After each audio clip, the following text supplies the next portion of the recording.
శుభకార్యాలకు పూజార్ల కోసం వెతుకుతున్నారా? పూజారీస్.com లో అతి తక్కువ ధరలకే పూజార్లను ముందే బుక్ చేసుకోండి. వెంటనే కాల్ చేయండి. నమస్తే రమ్మగారు. నమస్తే జయ. రమ్మగారు, గడప దగ్గర ఏ వస్తువులు పెట్టొచ్చు, ఏ వస్తువులు పెట్టకూడదు? గడప అంటే వీధి గుమ్మం, అంతే. మండిగం, ద్వారబంధం, మన ఇంటికి ముఖం. అది ముఖద్వారం అంటాం కదా మనం. ఇప్పుడు ముఖద్వారం మన మొహం మీద మనం మసి పూసుకుంటాము, పుయ్యం. ఏం చేస్తాము? చక్కగా శుభ్రంగా ఉంచి శరీరం ఎలా ఉన్నా, శరీరం దుమ్ముగా ధూళిగా ఉన్నా కనీసం మొహమైనా కడుక్కుని ఫ్రెష్గా ఉండాలని అనుకుంటాం. ముఖాన్ని ఎట్లా చూపిస్తాము ప్రజలకి, మన ఎదుటి వాళ్ళకి, అట్లా గుమ్మాన్ని చూపించుకోవాలి. గుమ్మం ఎప్పుడూ శుభ్రంగా ఉంచుకోవాలి. బూజులు పట్టనివ్వకూడదు. గుమ్మాల దగ్గర బూజులు పడితే అది ఇంటికి దరిద్రం.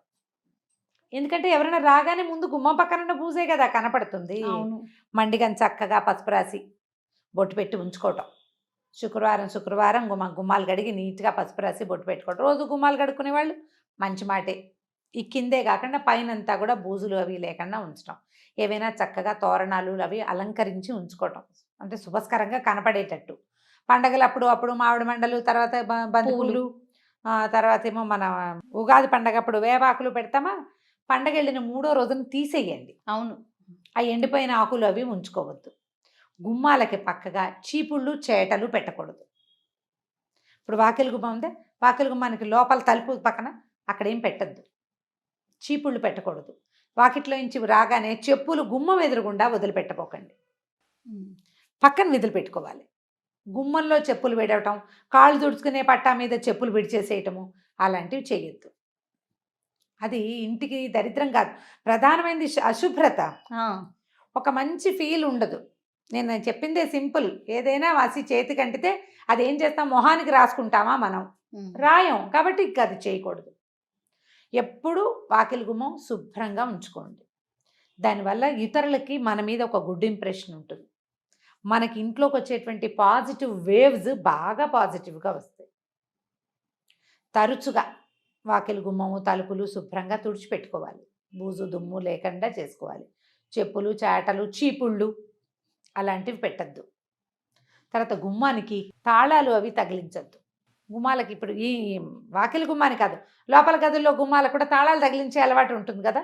గుమ్మాలకి అటు ఇటు మేకులు కొడతాం కదా జయ, మనం తోరణాలు తగిలించుకోవడానికి కదా. మామిడి మండలు కట్టుకోవడానికి ఏం చేస్తాం, ఒక పురుకోస కట్టి దానికి పెట్టుకుంటాం. ఆ మేకు ఉంటుంది, ఆ మేకుకు తాళం తగిలిస్తారు. అది తగిలించద్దు. జ్ఞాపకంగా ఉంచుకోండి ఆ మాట. ఎప్పుడు ఇదే శ్రద్ధగా ఉండాలి. ఇక ఇంకా దీనికి ఎక్కువ రకరకాల అలంకారాలు 2-3 తోరణాలు అవి వేస్తారు. ఈ తోరణాలు అవి దుమ్ముగా బూజుగా దరిద్రంగా ఉంచుకోవద్దు. వాకిలి ఇప్పుడు మనం దీపావళి పండుగ వస్తుంది, తర్వాత కార్తీక మాసం నెలనాళ్ళు మనం వాకిలిలో దీపం పెట్టుకుంటాం. అవునండి. ఆ దీపం పెట్టిన చోట మసిబారిపోయి మురికిగా కానివ్వబోకండి. దాంట్లో బ్యాక్టీరియా చేరేది ఎట్లాగా ఉంది, నీట్గా ఉండదు చూడగానే. మనకి ఫస్ట్ కనిపించేది మీరు అన్నట్లుగా ముఖం ఎలాగో గుమ్మం కదా. అక్కడి నుంచి గడప గౌరీ నోము అని నోములు కూడా ఉన్నాయి దాని మీద. అమ్మవారు గౌరీ స్వరూపం ఈ గడప. అవునవును. అందుకని ఏం చెప్తారు పెద్దవాళ్ళు, గడప మీద నుంచోవద్దు, మండిగ మీద నుంచోకూడదు, మండిగ మీద కూర్చోకూడదు, వాకిలి గుమ్మాల మీద కూర్చోకూడదు. గుమ్మం మీద కూర్చునే సరుకులనేది గౌరీదేవిని ఎత్తి మీద కూర్చున్నట్టుగా చెప్తారనమాట. అదంతా సేఫ్ కాదు. ఈ ఇంటికి ఆధారం గుమ్మం. మన ఇంట్లోకి వచ్చేటువంటి పాజిటివ్ ఎనర్జీకి అదే ముఖద్వారం, అదే దారి. మన ఇంట్లో నుంచి బయటికి వెళ్ళే నెగిటివ్ ఎనర్జీకి కూడా, లేదా పాజిటివ్ ఎనర్జీ కూడా అదే దారి. సో నెగిటివ్ ఎనర్జీ బయటికి వెళ్ళిపోవాలి, పాజిటివ్ ఎనర్జీ లోపలికి రావాలి కదా. ఆ శ్రద్ధ వహించండి. సాయంకాలం పూట ఏదైనా దీపారాధన చేసుకునే అలవాటు ఉన్న వాళ్ళు అగరబత్తులు అవి వెలిగిస్తామా, లేదా ధూపం వేసుకుంటాము, సాంబ్రాణి ధూపం వేస్తాము. ఒక ఆవు పిడక వెలిగించి దాని మీద కొంచెం వేప పొడి అవి వేస్తే మంచి ధూపం వస్తుంది. గుమ్మంలో చూపించడం అలవాటు చేసుకోండి. ఈ రోజులు ప్రస్తుతం మనం ఉన్న పరిస్థితుల్లో ఇలా పిడక పొగలు అవన్నీ కూడా మనకు ఆరోగ్యానికి మంచిబట. బ్యాక్టీరియాని తర్వాత వైరస్ని అవి తొలగిస్తాయని చెప్తారు. ధూపం వేసినప్పుడు తప్పకుండా గుమ్మాలకి చూపించాలని చెప్తారు.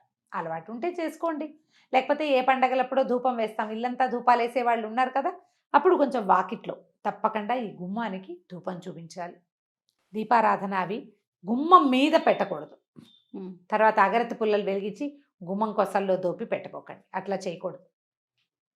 మన ముఖానికి ఏమేమి చక్కగా చేసుకుంటామో అలా గుమ్మాన్ని అలంకరించి ఉంచుకోండి.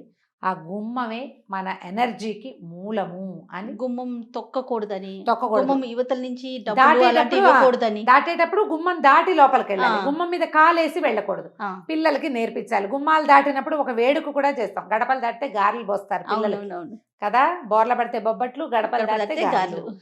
కాబట్టి దాటాలి. దాటడం మనం దేవాలయంలో కూడా గుమ్మం దాటి వెళ్తాం. దండం దండం పెట్టుకుని గుమ్మం మీద నుంచి అవతలకి పెద్ద పెద్ద గుమ్మాలు కూడా ఒక్క జంపు చేస్తూ ఉంటాం మనం. అవునండి, అవును. అట్లా గుమ్మం మీద కాలు వేయకూడదు. ఆ మ్మ్. నియమాన్ని ఉంచుకోండి, నేర్పించండి. ఇవి పురాతన కాలం నుంచి వచ్చే సంప్రదాయాలు. పెద్దవాళ్ళు ఏదైనా చెప్తే దానికి ఒక కారణం ఉంటుంది. దాన్ని గౌరవించండి. ఓకే. మన ఇంటి గడపని గౌరవించకపోతే మనం గౌరవాన్ని పొందలేకపోతాం. మనకు దాని మీదే లేదు మరి ఆ, కదా. కాబట్టి అది చేయకూడదు. గుమ్మానికి అటు ఇటుగా ఉండి ఏదైనా వస్తువులు అందిపుచ్చుకోవటం కానీ, డబ్బులు డబ్బులు తీసుకోవటం, తీసుకోవడం ఇవ్వటం. ఇవ్వడం కానీ, ఏదైనా వస్తువు బయట వాళ్ళు ఎవరైనా తెచ్చిస్తే గుమ్మం బయటికి వెళ్ళాలి, లేదా వాళ్ళని లోపలికి రమ్మనాలి. అవునవును. ఇప్పుడు ఈ రోజుల్లో లోపలికి రమ్మనం కాబట్టి తప్పకుండా బయటికి వెళ్ళి తీసుకోండి. గుమ్మం మధ్యలో అటు ఇటుగా ఏవి చెయ్యకూడదు అంటారు. దీన్ని గౌరవించాలి, మనం అలవాటు చేసుకోవాలి. తుమ్మడం కూడా చేయకూడదు అంటారు అంటే కదా. గుమ్మం మీద నిలబడి అంటే గుమ్మం దాటుతుండగా తుమ్ము వచ్చింది అనుకో నీళ్ళు కొడతారు పైకి. అవునవును, అవునండి. ఎందుకంటే ఈ అదురుకి ఒక్కోసారి ఎప్పుడైనా గుమ్మం ఊడిపడిపోతుందని అనేవాళ్ళు. తుమ్మడానికి తుమ్మితేనా తుమ్మితే కూడా అదేంటంటే ప్రమాదం అని, అదేలేండి. ప్రాణాపాయం అని అలా చెప్పేవాళ్ళు. సరే ఇప్పుడు ఏం తుమ్ముతున్నావు, మనకు కొన్నిళ్ళకి గుమ్మాలు కూడా లేకుండా ఏమన్నా ఇళ్ళు కనిపిస్తుంటాయి మనకి. అపార్ట్మెంట్లలో వాకిలికి ఇదంతా ఉంటుంది, కింద ఉండదు. కొన్ని విధానాలైనా మనం కొంచెం అలవర్చుకుంటే మన ఇంట్లోకి వచ్చేటప్పుడు మనకు ఒక పాజిటివ్ లుక్ని మనం ఎనర్జీ ఇవ్వగలుగుతాం. వస్తుంది.